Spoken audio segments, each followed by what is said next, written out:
That hurt. I'm tuned in like crazy, and I'm pretending like I know what they're doing, and I'm, articulate and intelligent. Greg's a bitch. That's all. I find them offensive as hell. I've never been a fan. Yeah, fuck them. Ooh, terrible! Bad! Not bad! Oh, pretty good. Okay, decent, fair, great. I loved it. This sucks. Yeah, you really gotta wonder how this stuff gets made.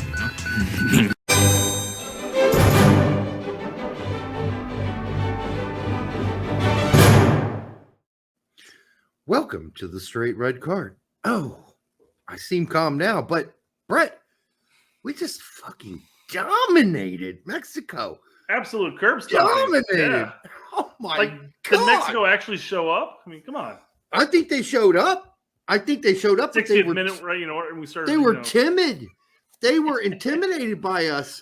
They looked at our players and said, "Those guys are a lot better than us. These are real soccer players. Yeah, they're playing in real leagues against real competition, and it showed." But here's the differences, though. It showed because they had the freedom to express themselves, right?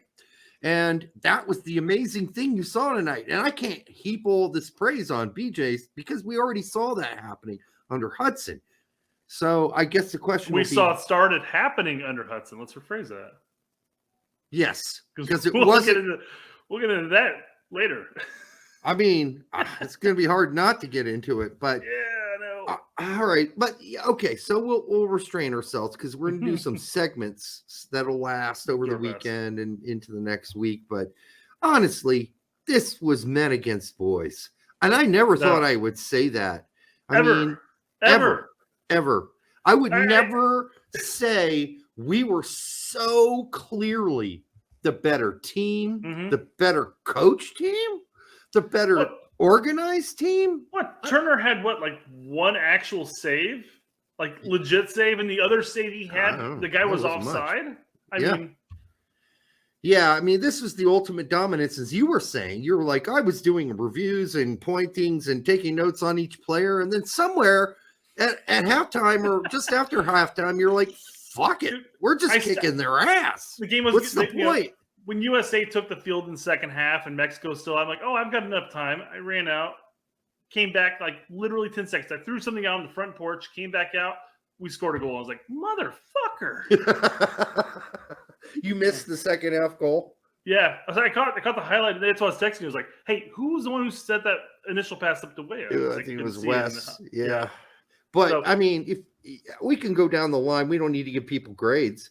But just some standout performances.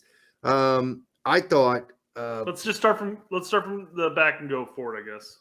Well, Richards and Miles were great. They were just solid, and it's only like a first handful of times.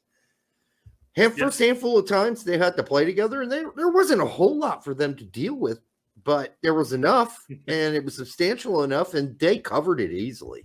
Easy peasy. Everything they had to deal with played into their wheelhouse. I mean, the balls just kept getting lobbed into the center. And you just have Miles and Richards going, well, I can get to that.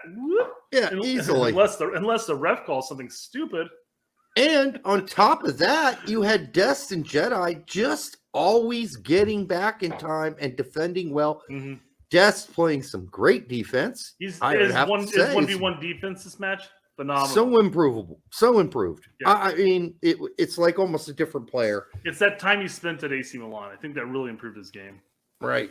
Yeah, I don't know about that. But then you got the three guys in the middle. Hold on. Let's go back real quick.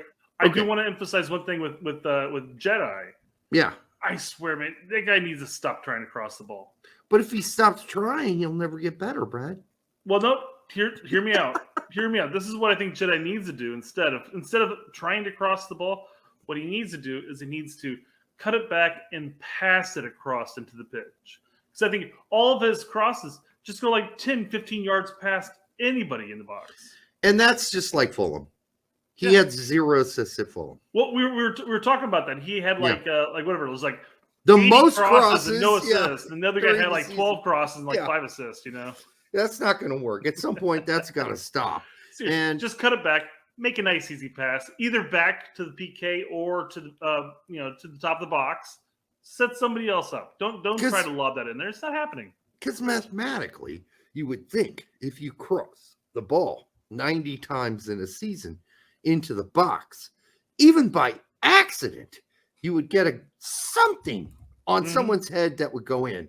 But no, not for Jedi. Nope. And it's kind of like going back to when Josie Altidore played for Sunderland. You would think of all the multiple times he was in the box when the ball was crossed, that there would be a goal, that something would just accidentally, what the fuck just happened to my screen?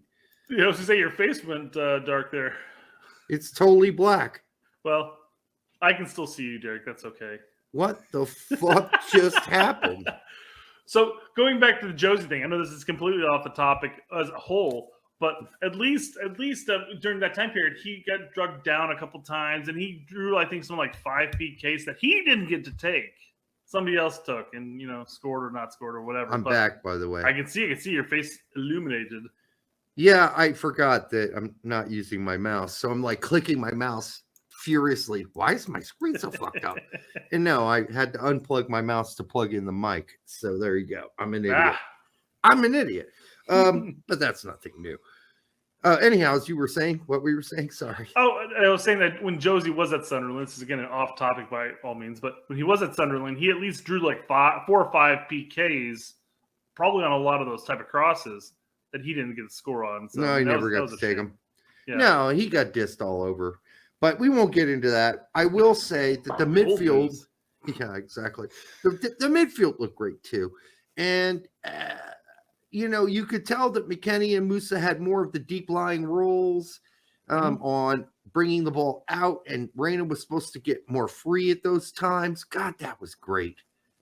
That's just great. I'd like to see more of that.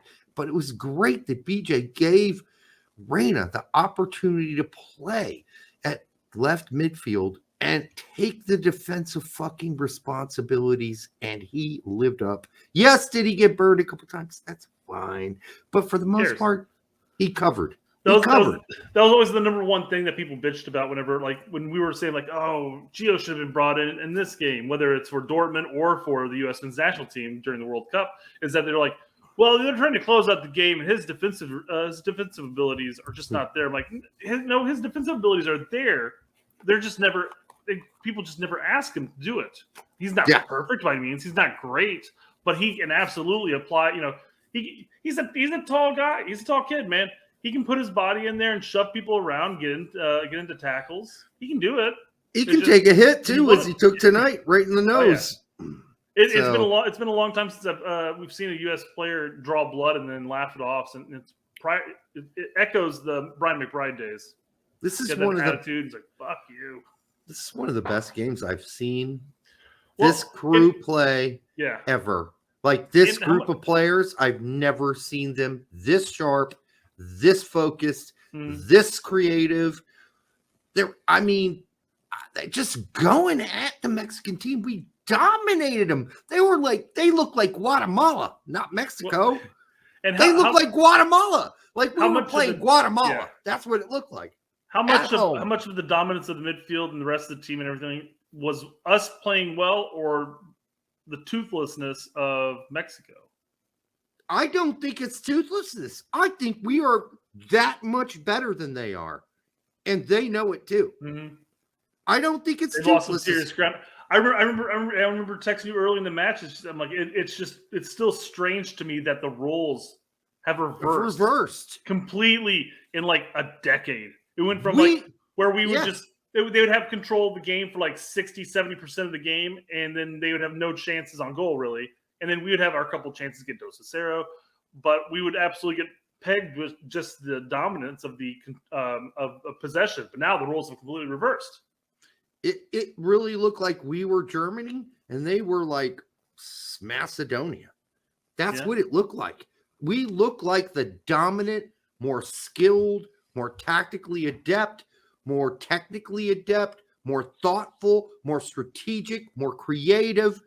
Mexico are on a major downward fucking spiral, especially if you look at the way Canada dominated Panama today. Canada's be in the final with us, and it's another time Mexico's just going to be excluded from something. So the Olympics, Mexico, the U20s, well, the World Cup. The whole Mexican Federation's got to take a look in the eyeball. Some of the best players in Europe on this team didn't start this game. Yeah, did they come in eventually? It didn't make a difference, right? It's too late at that point. It was too late. Red cards were handed out. Well, we don't want to get beaten by 2-0. Yeah, we won't get into it, but yeah. But I mean, just the game at that point was lost. And it isn't so much that the Mexican team has really gotten that much worse. I really think this is the standard, good, solid Mexican team they always had. Are they missing some superstars? I think they are. They always had a few of those, and they really don't have them unless you want to count some of the guys playing in Europe who are headed in that direction. But we already have them. We have them, and we have them in bucket loads. I'm not saying they're world class, but Pulisic was playing like a man out of his mind. Yeah. Weah was a monster. Fucking Musa was a monster. McKennie played fabulous all game long. I mean, poor Flo didn't get any service, but you know he got plenty of welcomes to CONCACAF. We'll put it that way. Yeah. Dest Every time the ball today. went anywhere near him, he was just getting clobbered. I can't believe I'm saying this. And I know I've been making fun of BJ for a while, but BJ did a really good job. And if Greg comes in and fucks this up, and we won't go into that yet, well, that's going to be another segment.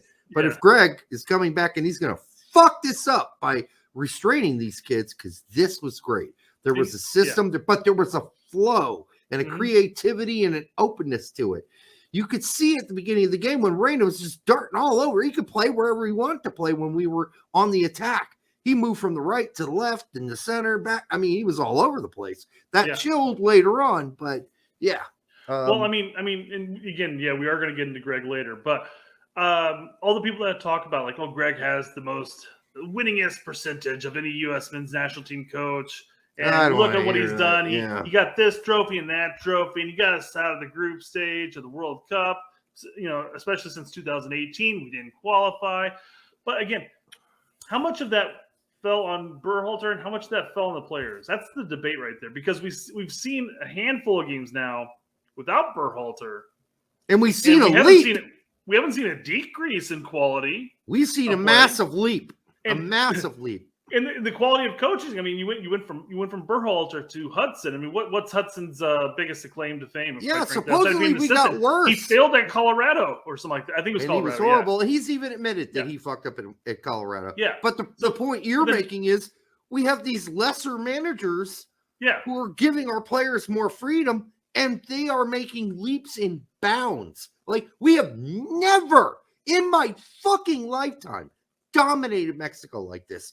I was texting you, I was saying, this is men against boys. I feel like we're playing Guatemala right now, even though this is a pretty standardly good, decent Mexican team. It's not the worst Mexican. They're still the third best team or the second best team in CONCACAF. We'll see. I don't know. I'm not going to yet give Canada that title, but we look fucking marvelous. I mean, this was sick, dude. This was the sickest game I've ever watched. I have never watched us just toy with a team. We're just toying around with them. We're just fucking with them.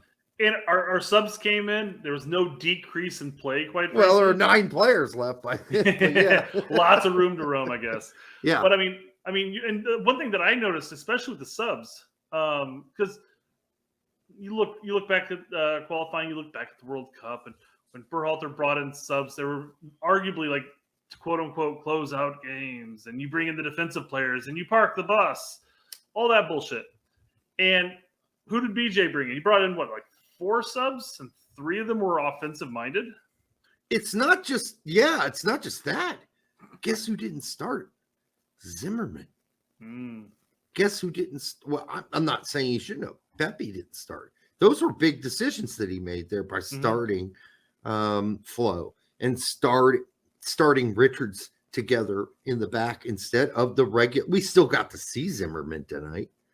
I mean, Because yeah, kind of. we couldn't possibly go all full 90 without his fucking shaven balls being rolled out onto the fucking turf.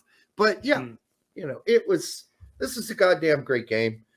I am happy that I've been up since 6 a.m. this morning running a Flying high charity golf tournament. I am totally screwed and fucked in the head right now. I lack of sleep. I'm exhausted, but I'm still drinking and I'm still enjoying this game. And I have to be into work tomorrow till 11. I got And tomorrow off. you're not going to work at all tomorrow. Good for you. Cheers. Took the day off before we fly out. Any last thoughts on this particular game? I mean, I think we summed it up. I mean, what negatives could we possibly bring up here? What could we possibly criticize? No, I mean, beyond spanking off right here live on this show, I mean, this is just the best I've seen us play. The last thing I do want to bring up, though, is the opening kickoff.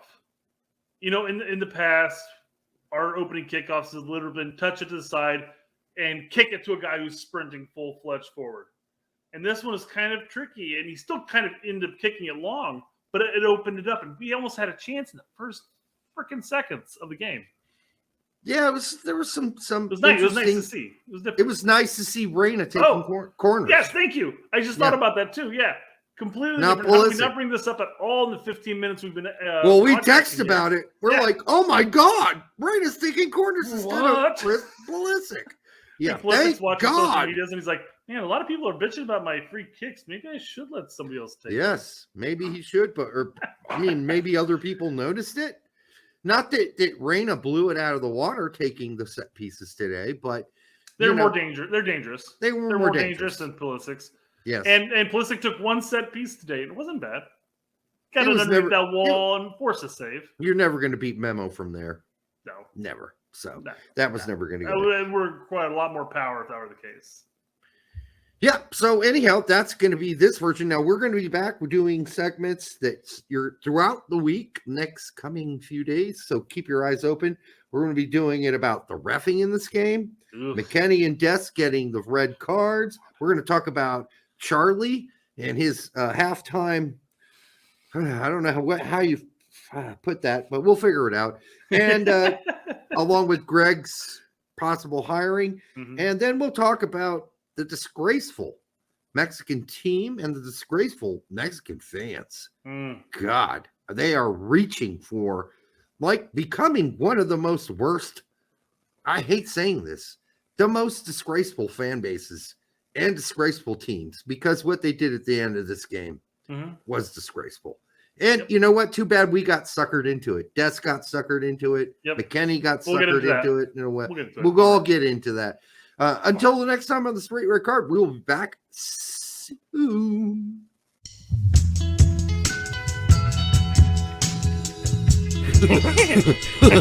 That hurt. I'm tuned in like crazy, and I'm pretending like I know what they're doing, and I'm The articulate and intelligent. Greg's a bitch. That's all. I find them offensive as hell. I've never been a fan.